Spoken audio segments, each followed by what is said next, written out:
As a manager, it's very important you learn how to run a proper meeting. Now there's a lot of different material out there and a lot of different agendas and formats you can use. I'm just going to share with you the one that has worked best for me and seems to keep most meetings on track. It's really just this simple. Before you have the meeting, send out an agenda. When reading that agenda, if you realize that the agenda actually covered everything in the meeting and the meeting just could have been an email, then cancel the meeting immediately. You've already had it. However, if you still need to meet together, you've sent your agenda out, you're ready to go. Always start the meeting on time.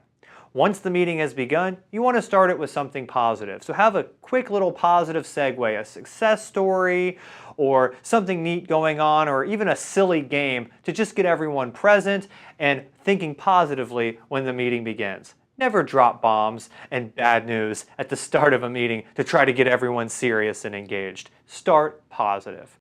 After that, you want to immediately review any important metrics. Every meeting you can, review the metrics. Let everyone know the scoreboard of where you're at as a team, as a company, as a group, whatever's important. Next, review any headlines, any major news that wouldn't already be known by everybody or isn't going to be found out throughout the day. While you have everyone together, review those headlines and allow other people to share their headlines as well. Next, any projects that are going on as a team, you want to go around the room and have everyone report on the status of the project. Be careful not to get wrapped into discussing the project, just report, we're 30% done, we're on track, etc. The last part of your meeting is really set aside for problem solving as a team. One of the methods I really like to use is borrowed from Gino Wickman's book Traction, where he talks about IDS, or Identify, Discuss, Solve. Now he goes into this much further, but the basic premise is when we're together as a team, we want to identify all the issues we may be working on.